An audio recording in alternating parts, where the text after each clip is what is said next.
Yana sat alone at home, attempting to distract herself from the melancholy clouding her thoughts. Despite being 6 months pregnant, she couldn't shake off the sadness that engulfed her. There seemed to be no justifiable reason for her despair, or so she believed. The chime of the doorbell broke her reverie as her friend Nastya paid an unexpected visit. Nastya, who was a few years younger than Yana, had been their neighbor for over 2 years since Yana and her husband, Petya, moved into the house. "Hey, Janusia, why the long face?" Nastya remarked, noticing the sadness etched on Yana's features. Yana hesitated for a moment, but eventually decided to confide in her friend, sharing her inner turmoil. "Nastya, I think Petya is being unfaithful," she admitted with a deep breath, as if seeking courage from her confession. Nastya looked at her friend, surprise evident on her face, before breaking into a smile. "That's absurd. Why would you even think that?" "It can't be true," she reassured Yana. Yana herself couldn't fully understand why she had allowed such thoughts to consume her. Petya was punctual and diligent with his work, rarely arriving home more than 15 or 20 minutes later than usual. Their financial situation was stable, and their intimate relationship showed no signs of strain. If anything, the impending arrival of their child was evidence of their connection. But her intuition persisted, nagging at her restlessly. There was an underlying feeling that Petya was unfaithful, that there was someone else in his life. It was an inexplicable sixth sense that refused to be silenced. "I don't know, Nastya. My intuition is overwhelming. It's been ongoing for over a year now. Somehow, he's changed, and he keeps changing. I'm certain he's involved with someone else," Yana confessed, her voice tinged with sadness and uncertainty. Nastya furrowed her brows, trying to comprehend Yana's perspective. "Okay, but what makes you think that? From what I've observed, he does everything for you. I've known you both for a long time, and I can see the way you look at each other. He's absolutely smitten with you," she pointed out, hoping to offer some reassurance. "It used to be different, but now things have changed. He hardly makes eye contact when I inquire about his feelings for me, evading the question as if I have to plead for a response. There are peculiar phone calls and texts, even late at night, all supposedly work-related. I'm skeptical and tempted to check his phone, though I resist." Nastya looked at her friend with surprise. "No, snooping into your husband's phone is the last resort. Everyone needs their personal space, that's crucial. If he discovers it, it could lead to disaster, creating a trust issue. You're right not to invade his privacy." Yana thought Nastya would respond differently, but considered that she might be correct. "He even takes his phone to the bathroom now. I don't dare touch it. Why does he carry it everywhere? He's probably just playing games or reading something online. You're letting these suspicions get to you, especially when you're pregnant." Yana acknowledged that she might be deceiving herself, sensing a chill in their relationship. "We don't even go shopping together anymore. We used to buy groceries as a team, but now he does it alone and discards the receipts. Sometimes, I can't even check the prices of things. He's altered some of his habits." "What do you mean by that?" Jana pondered for a moment before expressing her concerns. "It's not immediately apparent. For instance, when we first moved in, he used to go out on the balcony to smoke, but now he prefers to smoke on the landing or near the entrance. When I asked him about it, he claimed it was more convenient." "Silly, you're pregnant. He's just trying to keep you safe. You should be grateful that the smoke doesn't enter the room from the balcony. After all, you have a balcony in your bedroom," her friend responded. "Yes, but he started doing that even before I was pregnant. And before all this, we used to say good morning and good night to each other. He would kiss me before bed and hug me gently. Now it's all gone," Jana lamented. "Oh, Jana, you're overthinking it. All men act like that. In the beginning, they're all lovey-dovey, but eventually it fades away. They can't always be perfect. Don't make things up. Petya loves you, and you're just slandering him. her friend assured her. No, Nastya, I'm not. Sometimes it feels like I annoy him. He doesn't say it outright, though, Jenna confessed. Nastya was growing tired of this conversation, but she had to continue calming her friend down. Jana, he's probably just tired from work, I assume. Why do you keep dwelling on these things? Besides, it's not uncommon for spouses to annoy each other. You've been married for 5 years, remember? It's normal, Nastya reasoned. You talk about it as if you've been married yourself, Jana remarked. I haven't, but I'm a woman, so I do know a thing or two about it. Nastya tried to justify herself. But why does he shave in the morning before going to work instead of before bed? And why does he shower when he comes home from work instead of before bed? It's as if he's been working on a construction site all day instead of sitting in an air-conditioned office. And he drowns himself in perfume, as if he's stolen it from a store. Jana complained, growing increasingly frustrated. She sensed a lack of support from her friend, a feeling that left her unsettled. The conversation took an unexpected turn as she shared her concerns. Oh my God, this is irrelevant. I mean, he just wants to smell good. Isn't that a positive thing? She exclaimed. Her friend, however, remained indifferent. Not really. I've repeatedly asked him to tone down the perfume. Strong odors bother me. I can't even kiss him when he goes to work. It's like he does it deliberately. And why are you always defending him? She questioned. Nastya hesitated, carefully choosing her words. I'm not defending him. I'm protecting you. I don't want you to jeopardize your marriage over something trivial. We live in the same building, and I often see him on the stairs. If there were any suspicious behavior, I would have told you. But he has never exhibited anything like that. Isn't that a sign? Jana eyed her friend skeptically, finding her words nonsensical and bizarre. You act like you've been eavesdropping through the neighbor's peephole. How would you even know? Don't make things up. No, I can't take this anymore. He's coming home today, and I'll do it. I'll check his cell phone. If there's any evidence, it'll be there. Suit yourself, Nastya replied. But I still don't advise it. Sorry, I have to go now. My mom's waiting for me.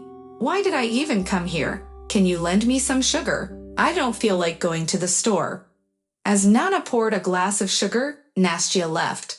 Instead of feeling relieved after the conversation with her friend, Jana's mind became more doubtful, and she couldn't pinpoint why. Despite managing to share her concerns, the unease lingered, growing stronger rather than subsiding. Nastya left Jana's apartment and immediately dialed Petya's number. As she walked towards the elevator, she advised him, Hey Petya, make sure to clean your phone before going home. Jana suspects something, and she even told me herself. She's planning on monitoring your phone today. Don't forget to delete any incriminating pictures. We also need to talk about this. Swing by my place after work. My parents won't be home. Okay? Petya was taken aback by Nastya's warning, but he decided to heed her advice and clean his phone diligently. He even made a conscious decision not to carry it around with him all day, giving Jana an opportunity to check it if she wanted to. In the evening, Petya crossed paths with Nastya, who proceeded to explain the signs Jana had used to figure out that he was involved with another woman. She then asked Petya to fix the situation in order to calm Jana down.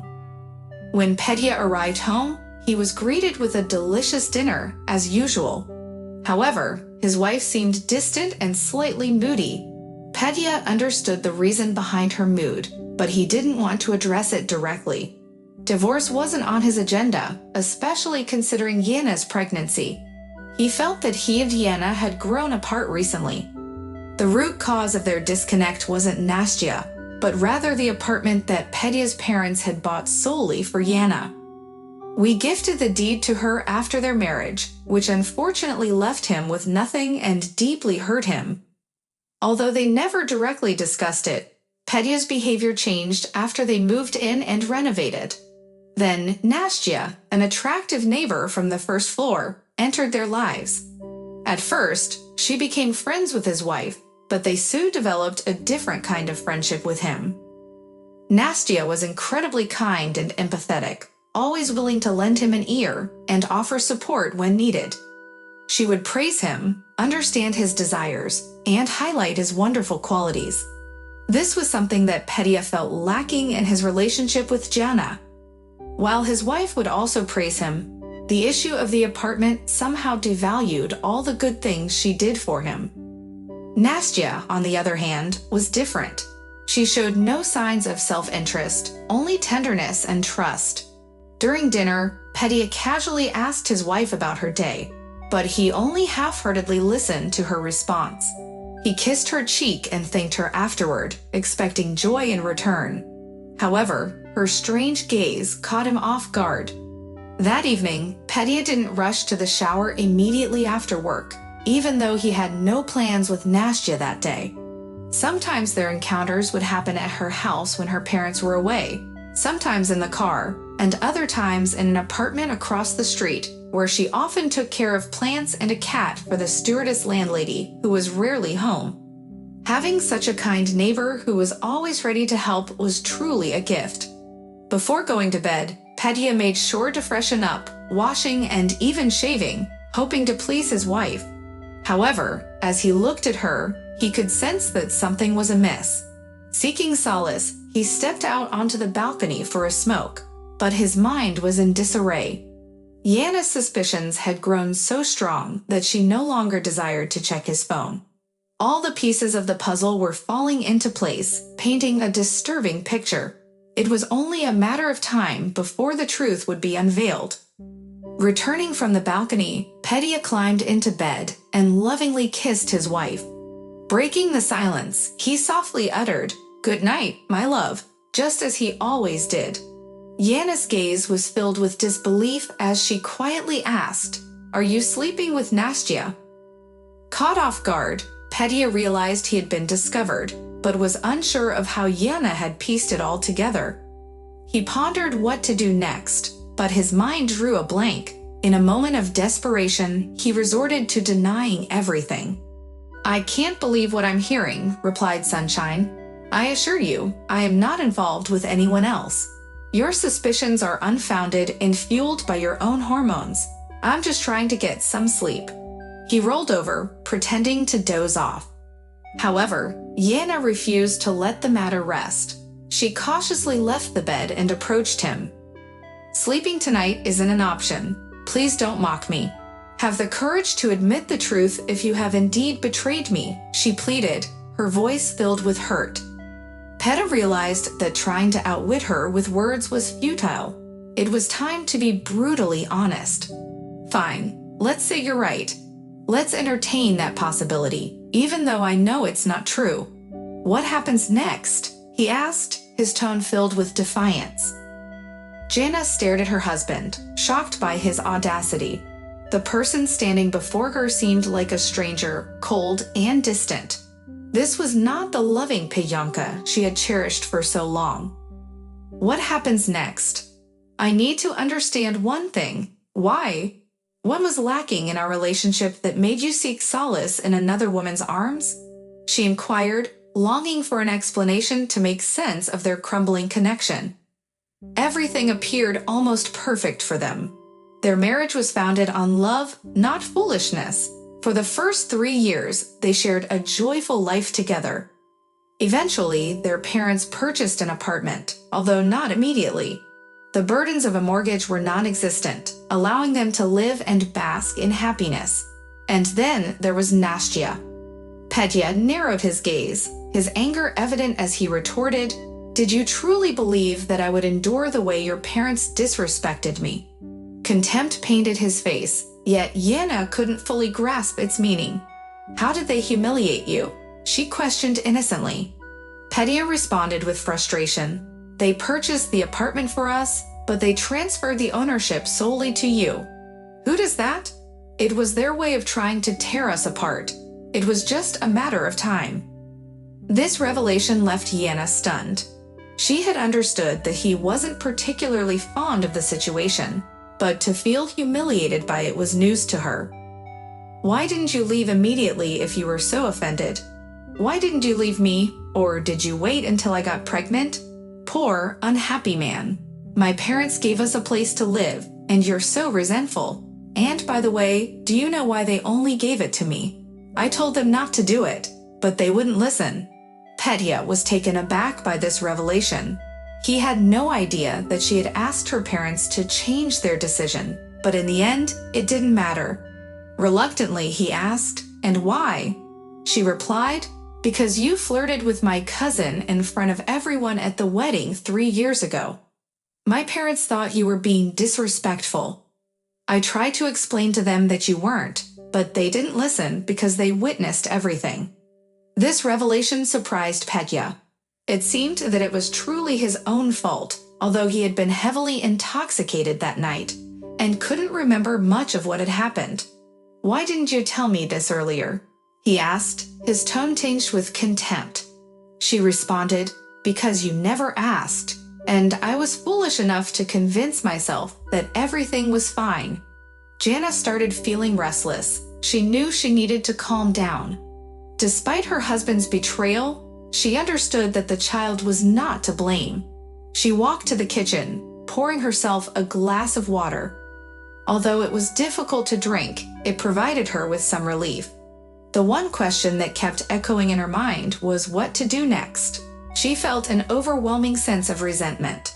Nastya, whom she considered a friend, how could she do this? And Petya, too. He had an affair with their neighbor, who was also her closest friend. It all felt like too much to bear.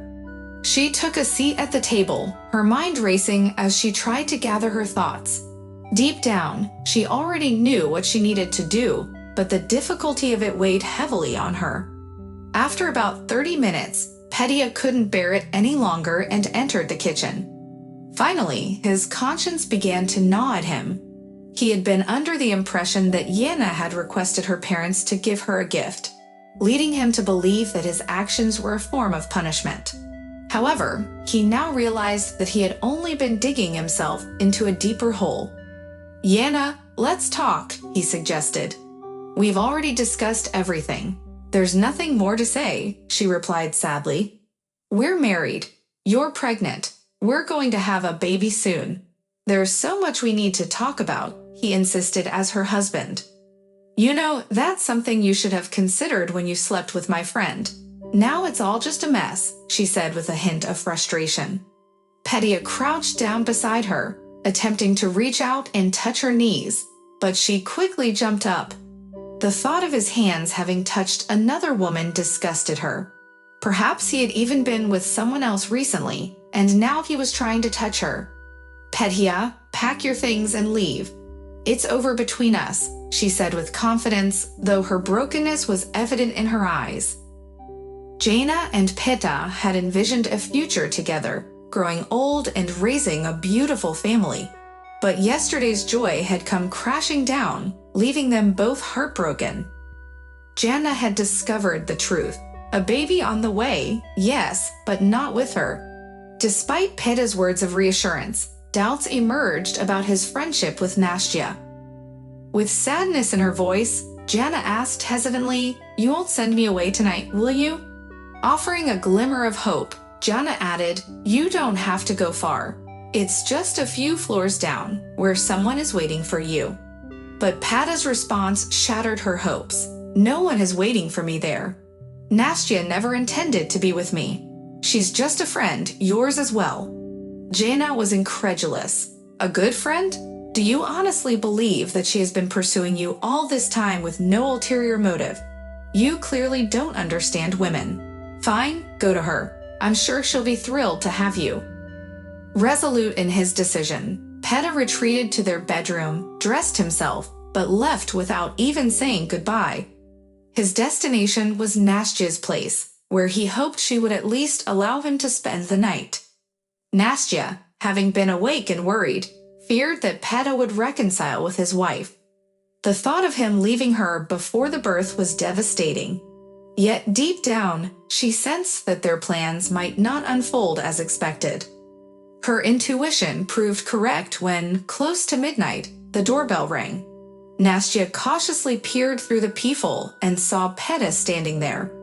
Concerned, she asked simply, "What happened?" Peta's response was laden with sorrow. "Jana kicked me out. She found out everything. Will you let me in?" Nastya hadn't intended to kick him out. She had just anticipated him coming downstairs to smoke and update her on how things went. However, it became apparent that Jenka was more astute than they had given her credit for. She couldn't be deceived. Nastya had hoped that her husband's positive changes would render her suspicions baseless. Unfortunately, she was mistaken. "Will you tell me what happened?" the girl inquired. "I didn't even realize it myself. I followed your instructions exactly." And then she confronted me directly, asking, "Are you having an affair with Nastya?" I tried to deny it, but it didn't work, he confessed. "And that was it?" Nastya inquired further. "No," she pressed on and asked me why I betrayed her, he replied. This piqued Nastya's curiosity. Although she and Petya had engaged in numerous conversations on various topics, he rarely spoke about his family. This lack of disclosure bothered her.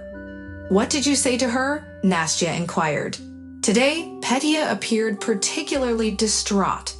His composure had faltered, and he had forgotten to be cautious.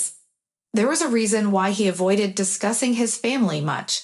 He was ashamed to admit that in his own apartment, he felt insignificant and his name held no value. At least, that was his perception. The man confided in his mistress, sharing every detail as it unfolded. He had a strong desire to confess, and it seemed to alleviate his guilty conscience. However, he was oblivious to the fact that he was making a grave mistake. Once Petya finished telling his story, Nastya posed a single question. /Niso, the apartment doesn't belong to you, but to Yana? And yes, but what difference does it make now? He replied. And the difference was significant. Nastya's imagination ran wild with thoughts of Yana leaving and her taking her place. She was determined to never allow Petya to look at other women, believing that she was a much better fit as his wife. But now everything had changed, as the two-bedroom apartment would go to his wife.